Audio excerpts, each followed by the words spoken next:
Sports Surgery Association. Andy Williams, thank you very much for being on this, and welcome to SICOT Pioneer. Our second host is Robbie Elliott. Robbie's an ex-professional player from Newcastle United, but he's actually carved his way into both the coaching and mentoring scene in the football arena. He's currently based in the West Coast of the United States, and he also is heavily involved in youth coaching and the development of professional athletes in the soccer space, both for men and women. And Robbie brings along a vast experience as well as personal experience, both professional and personal experience on the perspective of sports injuries, especially in soccer, and how that relates to both the patient as well as now a coach, the expectations, as well as the psychology behind injuries, and how we as orthopedic surgeons can interact with players as well as coaches in a better perspective. Robbie, thank you very much for being on this platform. And I know the time difference makes it that much more difficult for you to be on this. Welcome to SICOT Pioneer and this Tête-à-Tête session. And thank you for being on this platform. Thank you for the invite. Lovely. And without further ado, I'd like to, my co-host, Professor VIKAS KHANDUJA, needs no introduction. He's Pioneer co-founder, and he will tell us a little bit about this Tête-à-Tête session as well as Pioneer itself. VIKAS, over to you. Thanks, Carl, for the kind introduction, and welcome, Andy and Robbie. Thank you very much for participating in the show. It's great to actually start these Tête series back again. They're quite popular, and we've got 6 lined up for our viewers this year as well. So just to tell you all a bit about Pioneer, all of you have been following us. For those of you who've not, we've now done over 60 events, and they've been watched by over 85,000 surgeons and trainees all around the world, and penetration is into about 130 countries. So a big thank you for following us, and a big thank you for keeping on telling us how we can improve and make these series better. So without much further ado, the next 30 minutes are going to be spent on just having a chat with Andy and Robbie on intricacies of elite sports practice and ACL reconstructions and management, and also a bit about prevention. So we'll start off with you, Andy. Obviously a fantastic career, illustrious career. Everybody who thinks of ACL and sport thinks of Andy Williams, not only in the UK, but all around the world. And for all our trainees out there, Andy, what are the tips for developing an elite sports practice? How did you get into it? Tell us a bit about what made you get into it, and a few tips for our younger and not so younger listeners out there. Well, first of all, thank you both, Gao and VIKAS, for your very generous introductions. I think the first thing is you've got to want to do it. And if you don't want to do it, it's not going to work out. The downside is the level of commitment that's required, and you have to be prepared to be available 7 days a week. And because of IT, maybe 24 hours a day if you're abroad, because the scans can be sent anywhere in the world at the drop of a hat. So the effort involved is big, but I think the reward is incredible. It's made me so much better a surgeon for my non-professional athletes. And the ability to learn from athletes is incredible. So it's a really worthwhile thing. If it wasn't for professional football particularly, we wouldn't have ACL surgery as it is today. The clubs, the owners, the players ask us questions, and we've had to come up with answers. And as a result, we fine-tune treatments. They get better all the time.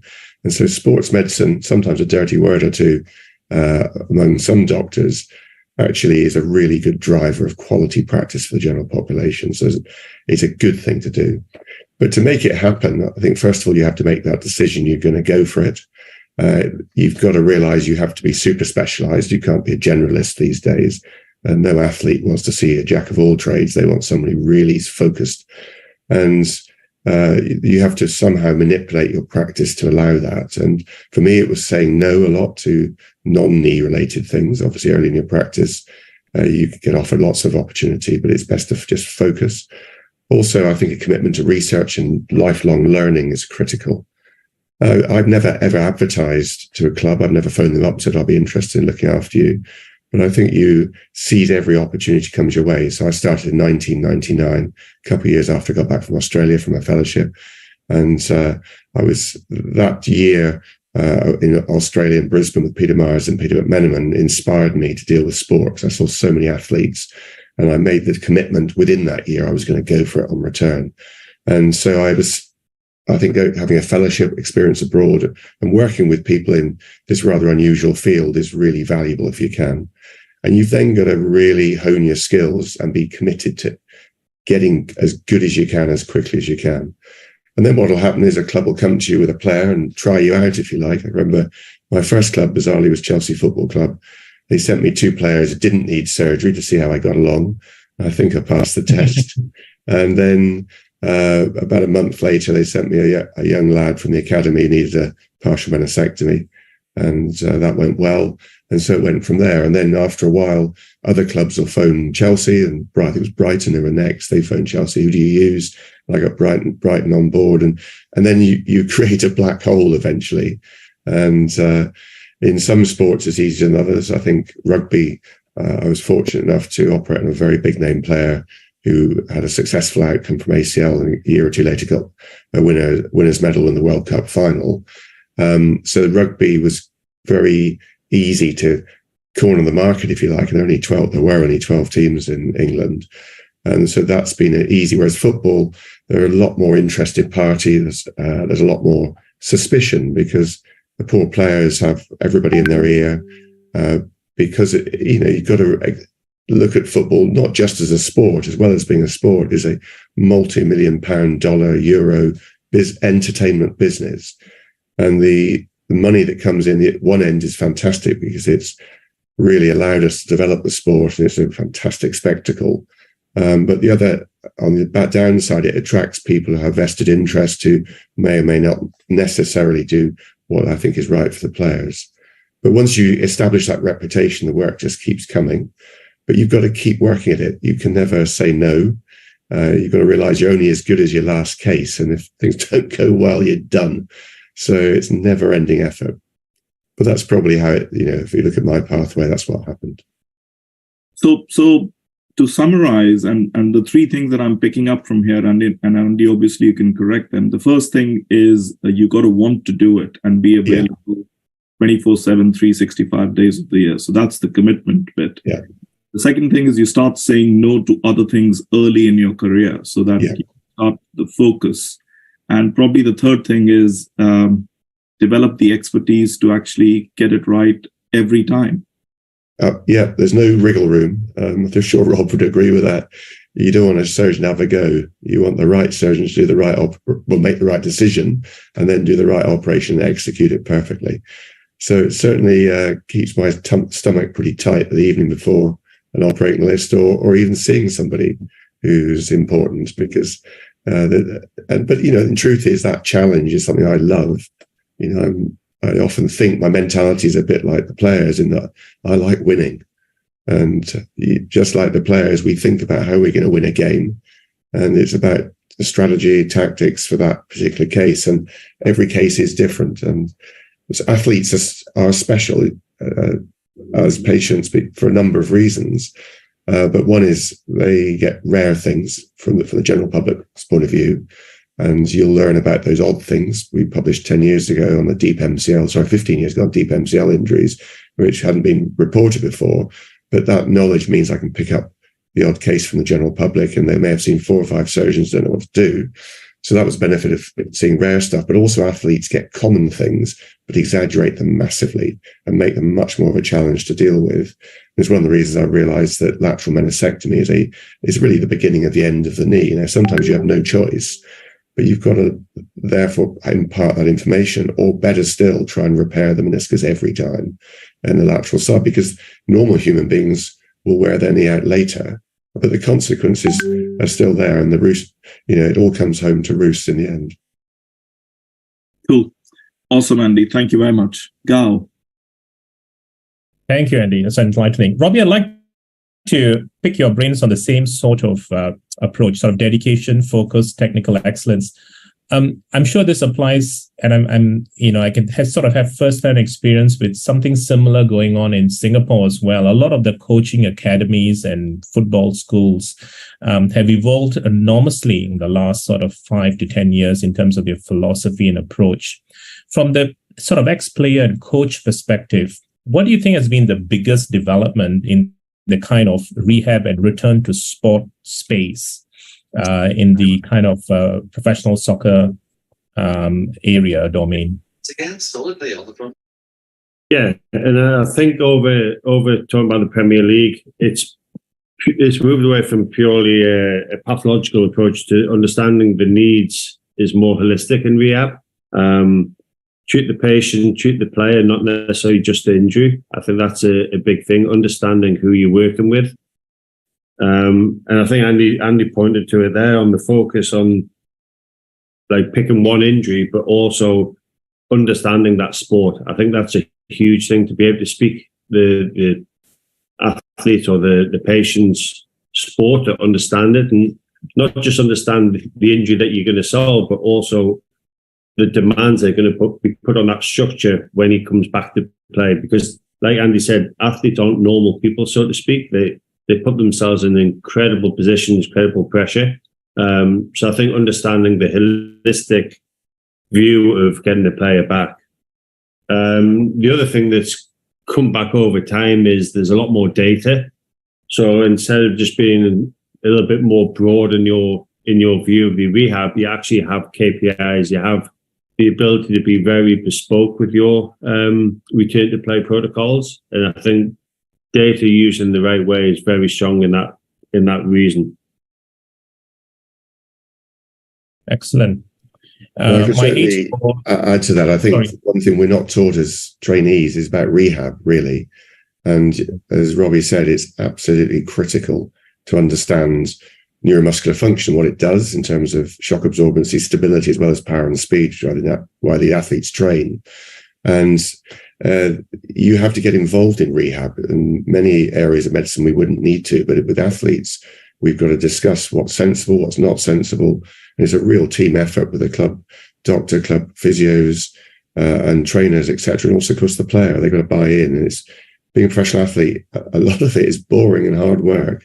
Sure, Robbie would agree with that. Obviously, the wonderful stuff's on the pitch, but if you get injured, it's awful. It's a big slog. And there's a psychology and a pressure on athletes that normal patients don't have. There's always a competition coming up. Or one of the first questions I always ask is, how much time have you got left on your contract?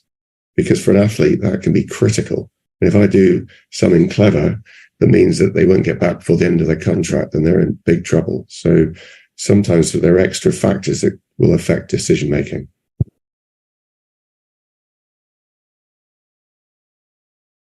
Sorry, because we can't hear you. You're on mute. Sorry, following on from that, Andy, these could be career-ending injuries as well.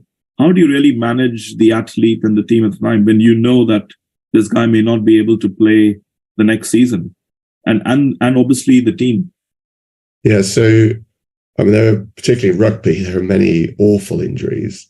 And the truth is, you don't know it's career end. And it's because athletes are incredible. If you give them half a chance, they usually succeed. So I'm honest. I mean, there's absolutely no point in not being honest. But I've in a lovely position now of having published statistics on multi-ligament injuries, ACL injuries in pro athletes. And so I can give them facts. I say, look, this is a dreadful injury. And it's possible this could be a career-ending injury, but I've been here before, and that's the lovely thing about experience. I've been here before, and it's not over. And the other thing is you've got to give people hope, because they're going to go through a pretty dark period. They rely a lot on their friends and family, and there's people around them. And if they're not going to make it, we'll work that out over time. And so it's rarely appropriate to give that bombshell straight away. Now, you're honest enough to say it could be, but you also can share the fact that you've had players back with 4 ligament injuries in the case of rugby. I've got a few of those, certainly 3 ligament injuries in rugby. In football, I've only got 1 of those. I think football is much more demanding. As Robbie said, you've really got to understand the sport. and what's involved in it. And I think it is harder to get people back into football.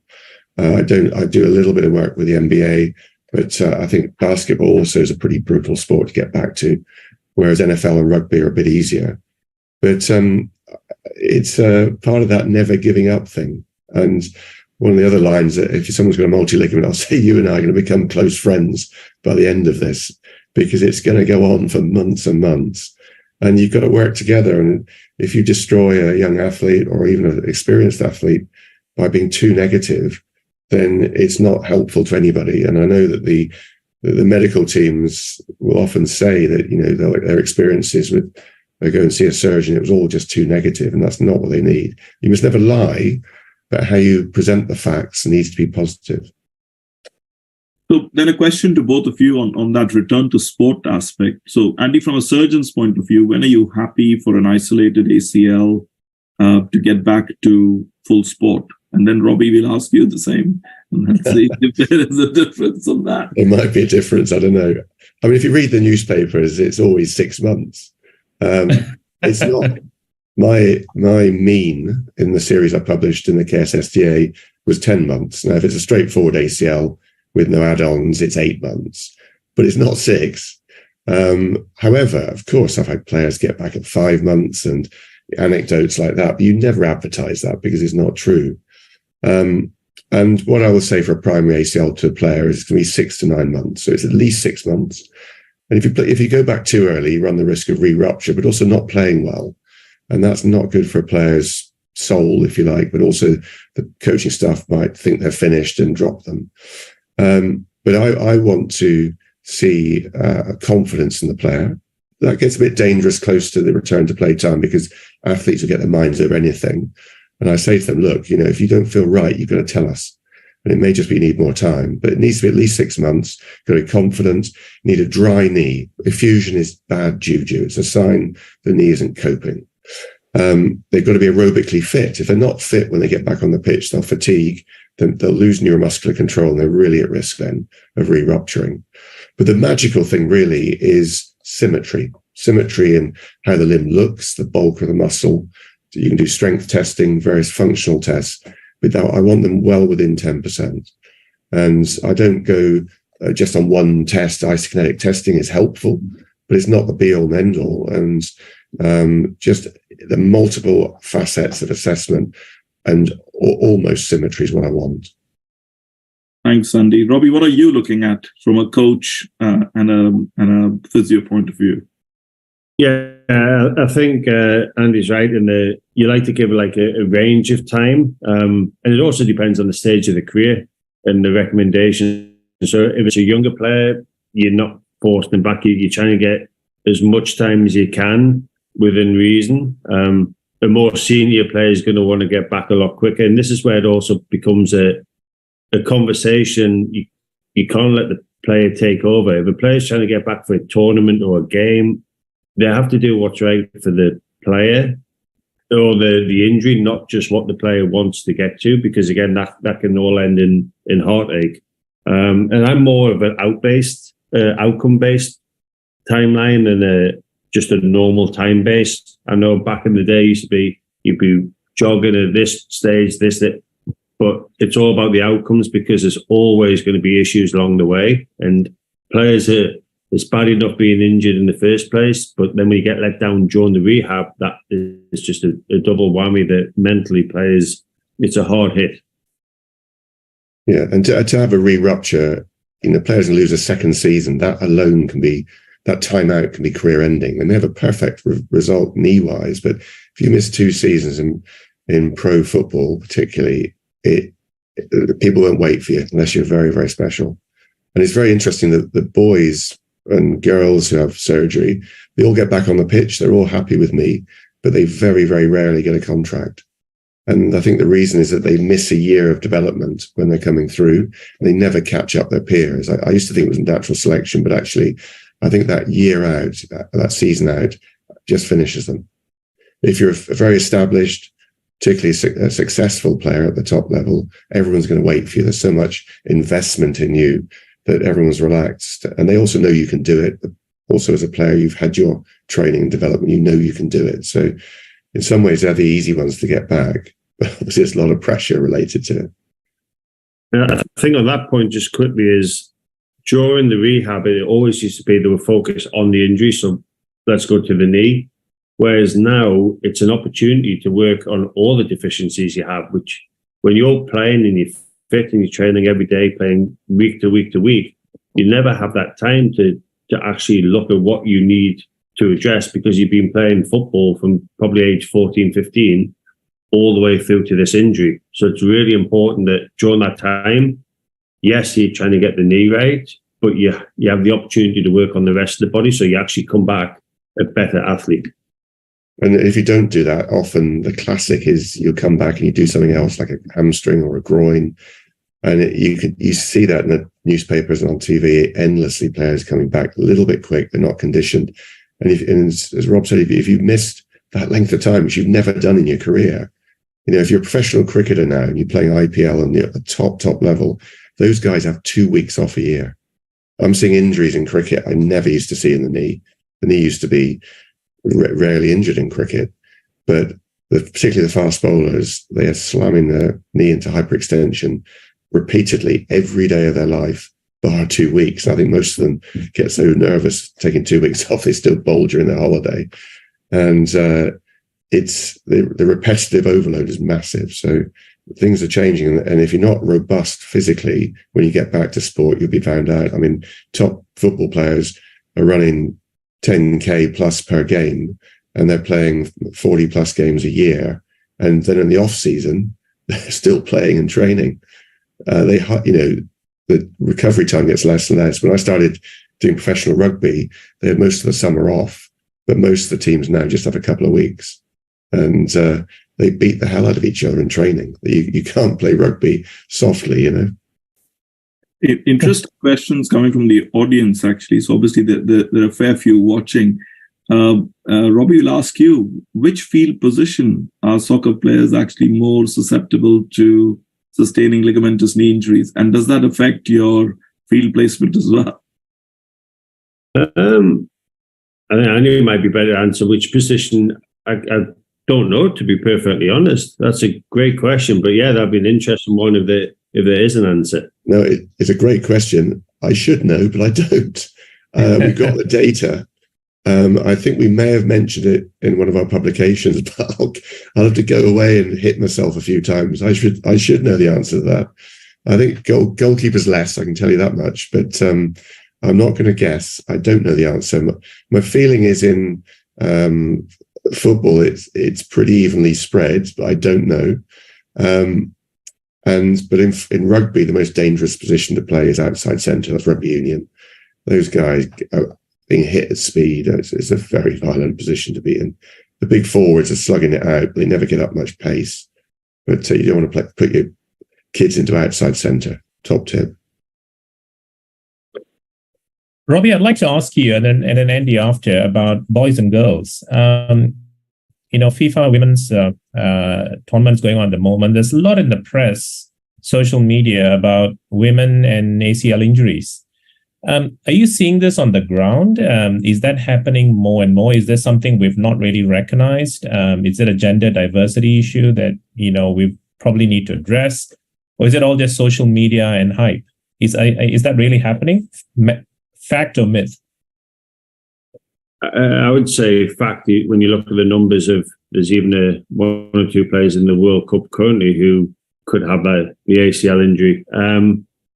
I worked at Nike for a long time, and we did the biggest research on the female player ever. And there are anatomical differences to the footwear, which not everyone's addressing. So there's so many different facets. There's a lot of people talking about it.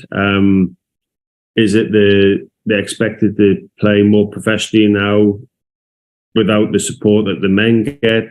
Are they conditioned enough? Is it the surface? Is it the footwear? No one has the answer, but I think there's definitely research being done, and it's something that, again, needs to have a good point of view, because there are a lot of ACLs in women's game, and even at the younger ages. So over in the US, it's it's not unheard of for a 14, 15-year-old to be getting ACLs, which is quite crazy when you think about it. So are you training women slightly differently than you do men at a trainer, at a coaching level? Are you customizing it differently, or is the data still not clear enough to want to do that? No, there's definitely the female is different to the male. They shouldn't be treated the same. They shouldn't be trained the same. So yes, there's definite differences, as well as looking at nutrition with the menstrual cycle. There's so many different things that need to be done right. And I think sometimes there's too much information out there, which isn't the right information. Social media is great, but again, it can be confusing, and it's an opportunity for people to claim to be experts in something that they're not. And that's quite a scary world to get in, because I know these athletes are looking for answers to questions, and they don't always have the ability to go to the right place to get them. Andy, your thoughts on that? Yeah, so it's not news to me. I mean, I know, because I'm so busy with first team play, I do less of the women's and boys cases. But over the years, it was very obvious that per hour of football played, the instance of female ACL rupture was much greater. And sure, as Robbie said, there are a whole number of anatomic factors, power to weight ratio, menstrual cycle, footwear, etc. But I can tell you, I think that the main problem is the gross inequality of women, how women are treated, and they're treated as second-class citizens. And the problem really is if whereas the boys are picked up age 6 or 7 who've got talent, they then receive the best coaching, the best strength and conditioning, and they're athletes. And I remember talking to the chief scout at Chelsea Football Club years ago about what he looked for in a player. And he said, first of all, they've got to be an athlete. He said, I don't care how good they are when they're a kid. If they're fat, he said, they're not going to make it. So you've got to be an athlete, number one. Number two was getting the ball under control immediately when it arrived. But third was the magical thing, was impact. But he mentioned the athleticism. And over the years, I've seen many women with ACL ruptures. And if you look at their career, they've joined football very late. And it's often they're picked simply because they're skillful and not because they're an athlete. And that frailty, the lack of muscle, loss of control, gets found out when they're trying to play at a high level. So because the women have missed out on proper coaching and training, they also get the worst pitch to play on. And now they're playing twice a week at a high level and high intensity. They're just not being prepared properly. And if you look at the women who won the England team won the Euros, they are ripped. I mean, they're muscular, they're proper athletes. And you haven't seen that in a women's team, certainly from England, for a long time. So maybe slowly things are getting better, but we can do better than we have done hitherto. And I think it's an inequality issue, actually, that is the main factor. And sure, it's very easy to call women frail, which is a sexist remark in truth, but it isn't. There are some factors that make them more likely to rupture ACL. But I think the biggest one is simple inequality. So staying on the issue of inequality, and obviously SICOT is a global organization. So 2 questions there really, and we'll probably start with Robbie first and then come to you, Andy. What, obviously not everybody and not every country will have the facilities to do the ACL reconstructions like they are done in the UK or US or in the Western world. What's the advice for football clubs or emerging football players out there? How can they actually ensure that there is prevention of these injuries at a local, low, middle income country level? Yeah. And at a global level, how can we influence that? So your thoughts on that, Robbie, and then I'll ask Andy. Yeah, again, go back to the trusted source of information, the ability to do your prehab. And again, I don't know where the best and latest is. I know FIFA are doing a lot of research. There's a lot of talk about research in the females game, but that is not going to be worthwhile for another few years. So I think it's understanding that a female is not just a small male. You don't train them the same. There is definitely differences in how you should train them in the gym, on the field. So I think it's understanding the athlete again is the main thing. Who are you training and what sport are they training for? And I think that's the biggest thing at the moment. Just don't treat them as men, which is happening at this moment in time. A lot of the training programs, the gym programs are just passed down, and that's not how it should be. Andy, thoughts? Yeah, Rob is absolutely right. So there's a need to look at women's football globally and how it's coached, etc. There are prevention programs that not everyone would agree that they're efficacious, but I believe they are. FIFA have got one, the 11 plus, which is a warm-up routine of exercises, which gets somebody ready to be on the pitch. And you know yourself, if you get out of a chair and go to the gym, you feel sluggish, you're not right. But once you've done a few exercises, everything starts to come together. And as you've hinted, I mean, prevention is definitely better than cure. I mean, I think that modern ACL surgery can provide a really good knee, but it's not normal. And the consequence long term, even with a good operation, is osteoarthritis. So, and with longevity, particularly in the Western world, getting ever greater, we've got to take it very, very seriously. And it's a bit like the head injury situation with NFL and rugby. It happens so common, it becomes normalized. And ACLs now, everyone's heard about ACLs. I remember when Gaza did his, it was all news to no one ever heard about this ligament, or that had been going on for a long time. But there is a danger of us just taking it a bit too casually.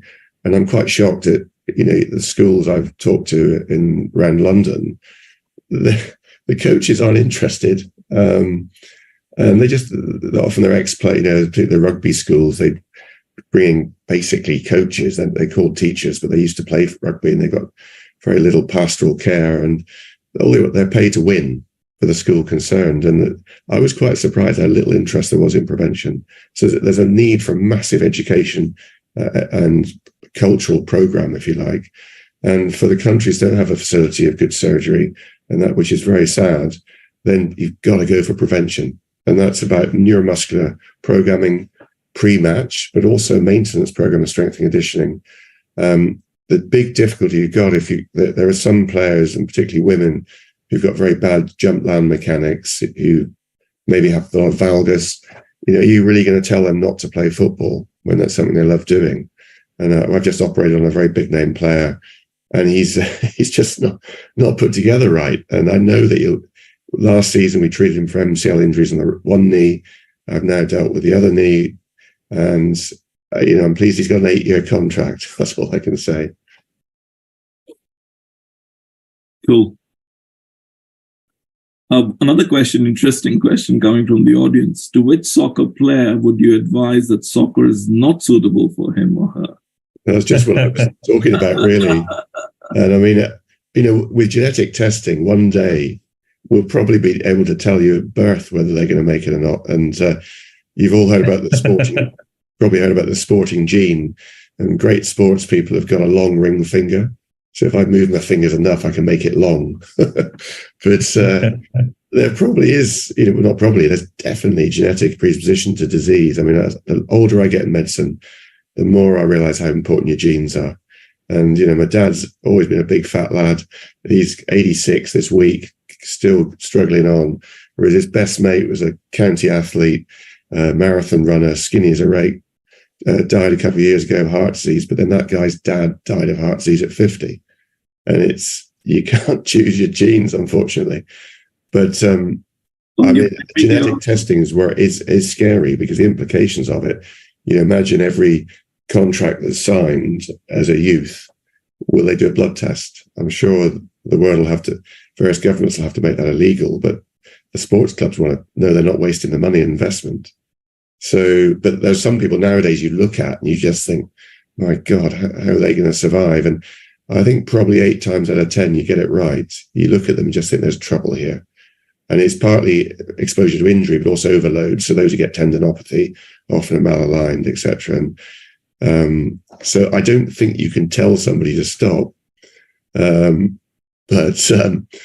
if you're a parent, maybe you can. Sorry, Robbie? Yeah, that's the manager's job. Yeah, exactly. But I think back in the day, you could see players weren't, they were football players, whereas now they're athletes. And I think they are specimens now, and they're the best of the best. There's very few who get through. You can't play in the Premier League week in, week out if you're not robust. That's and you'll get found out. Whereas back in the day, you could probably get away with it. I had a couple of teammates who basically weren't built for football. They kept on getting injured, but they'd always come back and play a couple of games and go again. Nowadays, that doesn't rarely happens anymore, I think. Well, I think that the system filters out those who aren't fit, and it's basically raw natural selection. If you get over 18, I usually say 21. If you get over 21 in professional football, you are put together right. And that's why first team ACL rupture in high level men's football is actually a rare injury. And it's a very unusual injury. In the youth team, it's a very common injury because those boys, and then in the women's game, those who aren't conditioned, aren't put together right, are found out. It's brutal. Now, any final thoughts before I go on to the rapid fire one? Yes, I think we're drawing. We're drawing to an end. We'll do the rapid fire after this. But I just want to hear from just any kind of take-home points for the future. Actually, Andy, we like to sort of peer into where we think we'll be in 5 years. We've touched on genes and the importance of raw selection and conditioning, the geographical diversity and importance of prevention and education. What do you think, Andy, will be the biggest sort of game changer in this space in, 5 to 10 years from now? And then, Robbie, after you, what do you think? First, you, Andy. So prevention, and we've got to be better at that, and also improving the facilities and training for women. I think that'll be a big difference. But with regard to surgery, I think that we've learned that it's not just about the ACL. With an ACL rupture, there is a dislocation of a lateral compartment of the knee. And we've increasingly been fine-tuning with tenodesis or ALL reconstruction. And my data shows that in professional football, my re-rupture rate using a patellotendon graft was 7%. And now that I've added a tenodesis, it's 2%, which has just been a massive improvement. I'm recently, as somebody said earlier on, looking at the MCL. And we've always thought the MCL takes care of itself. Now, in Joe Public, that may be the case, but in athletes, that's not the case. And I'm increasingly adding an anteromedial procedure. So a bit like the ALL, the deep MCL, I believe, is the AML.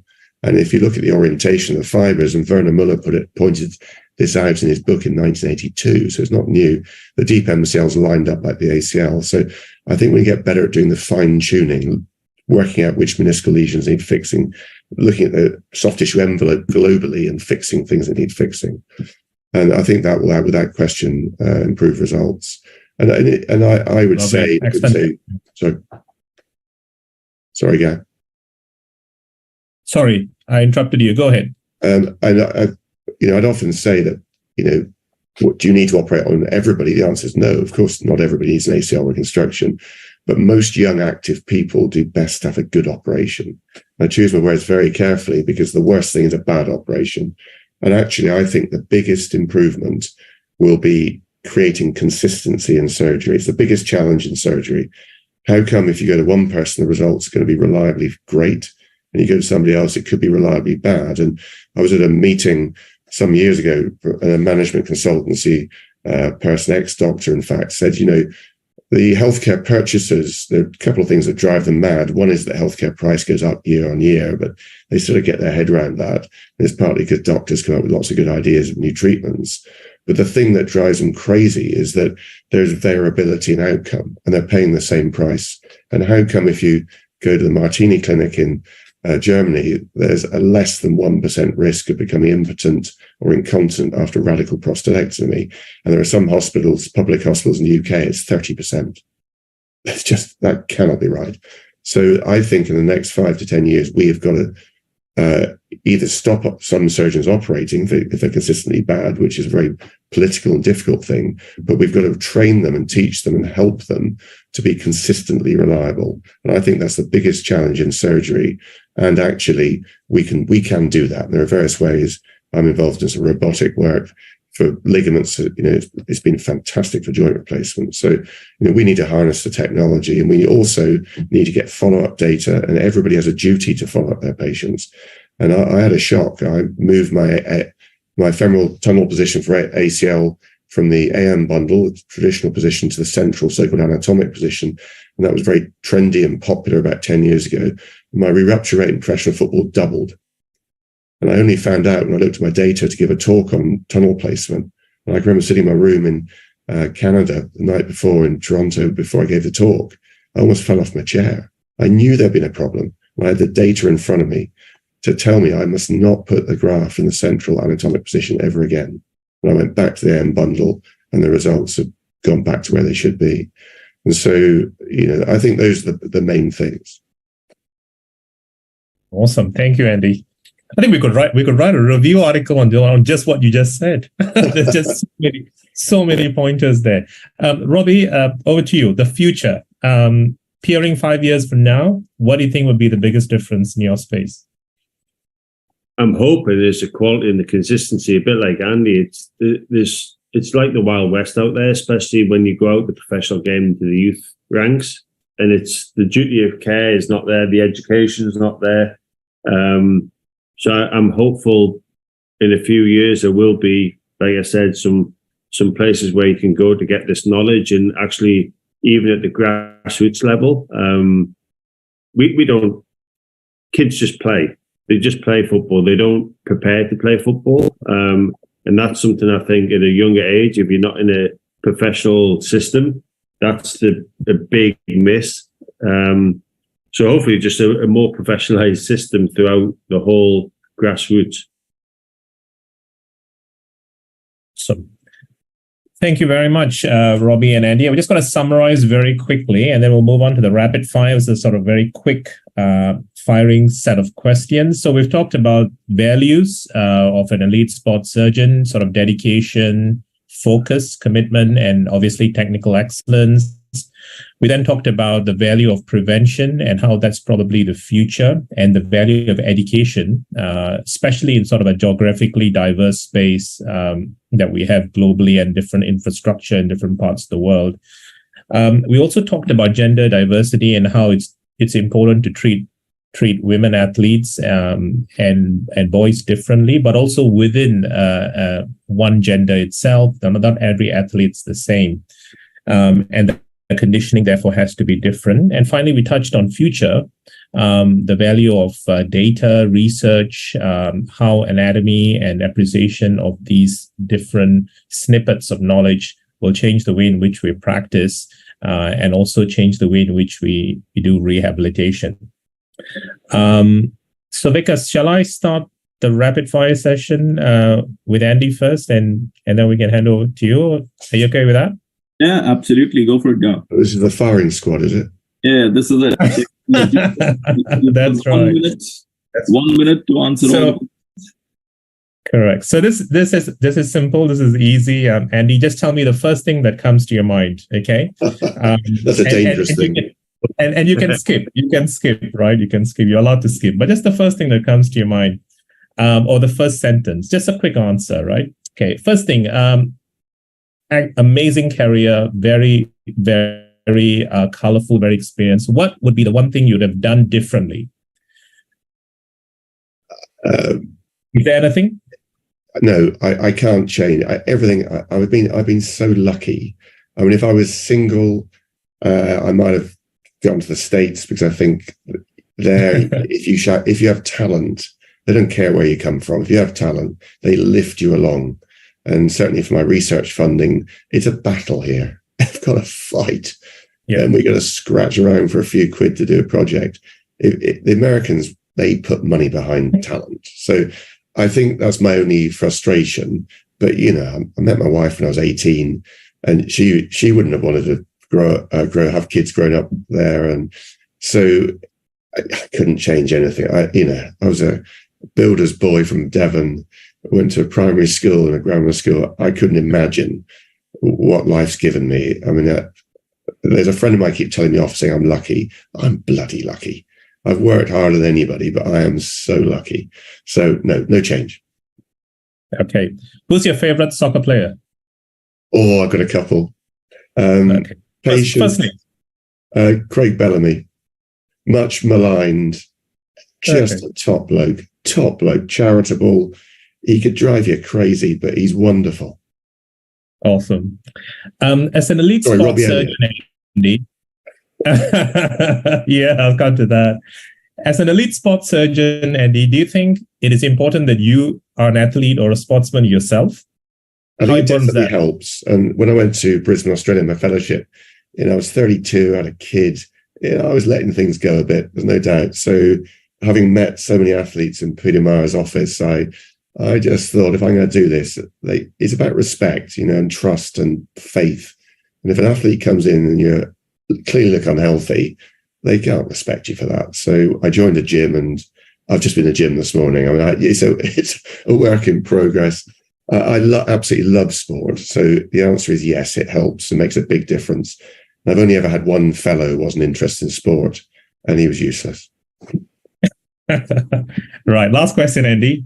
A lot of surgeons out there, especially with the SICOT sort of global membership, they've kind of need to decide between research and technical side, right? So as an elite sports surgeon, if you had to choose one or the other, I know they're both just as important, but if you had to focus on one, which one would be more important, research or technical expertise?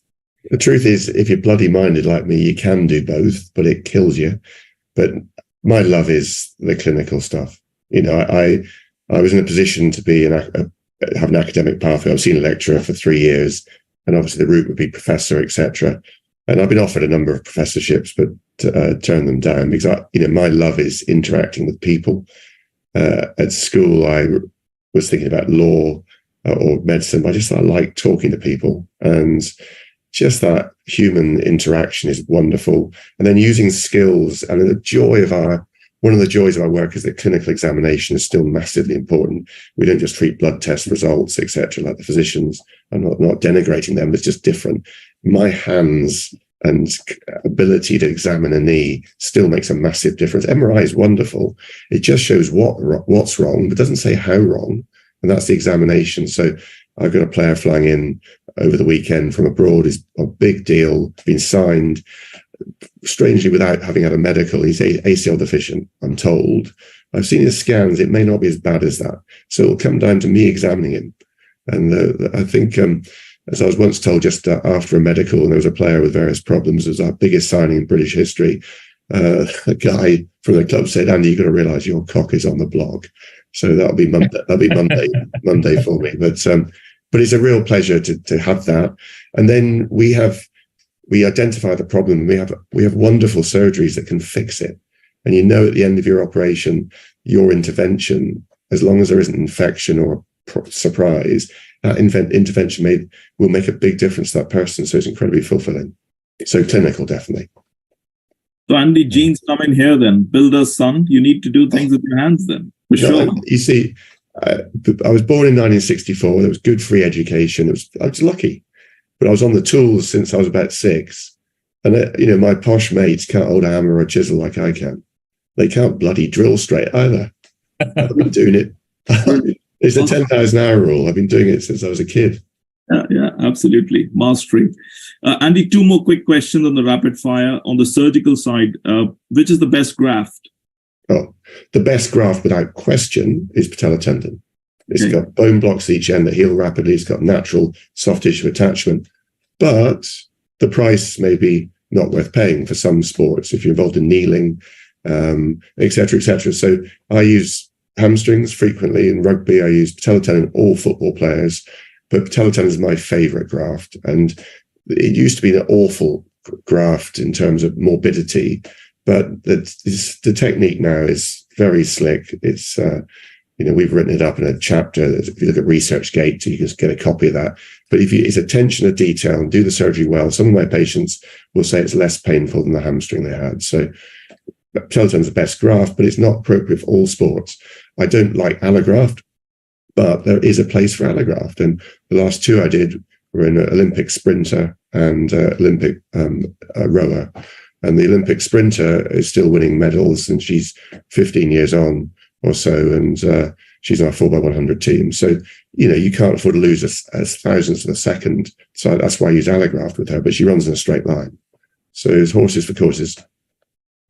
And one surgical tip for the budding ACL surgeons out there. One top tip. Lifelong learning. Okay, perfect. Good stuff. Thanks, Andy. Fared very well in your rapid fire. Robbie, we go on. Thank you very much. Did I pass? Flying colours, Andy. Flying colours. I think. Oh, Robbie's had to wait. It's like taking penalties, mate. Okay, Robbie. Similar question. A fantastic career, obviously, from a player to a coach in the States. What would you have done differently? Anything that you would have done differently? Again, not a chance. Yes, things might have been different, winning something, but again, a bit like Andy, the path I've had, the career I've had, the life I have, I've got absolutely nothing that I'd want to change. So, would you both say serendipity? It is. Yeah, there you go. And taking the opportunity as it comes along. Yeah. So I do believe in making your luck, though. I got the Chelsea gig because we had a registrar who was a crowd doctor at Stamford Bridge. And I made sure he knew that I was the bright young thing. And guess what? They then asked me to see some players because their other surgeon was moving on. If you've got to see the opportunity before it happens and then nail it. But there's so you can make your luck. Yeah, a friend of mine doesn't believe in luck. It's fortune, and you put yourself in that position. Yeah. To be ready. So it's not luck. You're just fortunate that you were the one to do it, or is the other way. Again, it's an amazing explanation, but I always butcher it. But there's a difference between luck and fortune for sure. Cool, excellent, Robbie. Next one, favorite sport. I know there's a pun intended there. Football. Okay, and favorite club. Newcastle United. Okay, go back to the old days then, for sure. 3 things you don't get to choose as an Englishman is your mum, your dad, and your football club. It's wherever you're born. That's the way it should be. The way it's always been. Whom would you say were your mentors who helped you along the way? I've had multiple mentors, be it a teammate, be it a coach, be it a member of staff, and then in the business world. And that's something that I think is without naming names, I think for the people listening, it's a vital thing in your career to get some good mentors in different areas, not all in the same space, same age or same country. I think having a mentor, someone that's lived it, they can give you the life experiences and what you might be coming up against. Obviously, everyone's journey is different, but mentors are a huge part of, I feel, being successful. Brilliant. And yeah, go ahead, Andy. You're going to say something? No, I'd agree with that. I mean, my old man was an inspiration to me. Just the way he had to work and got paid nothing, and it was brilliant. On the site, he'd say, Andrew, we're going to diagnose the problem. He'd go through the same thought process I would now. So he was there. And when he just realized, actually, that he was a mentor to me, really. Rolf Birch, gifted surgeon, sadly recently died. Rolf was just an amazing surgeon. George Bentley, the intellectual giant, really an incredible person, really influential.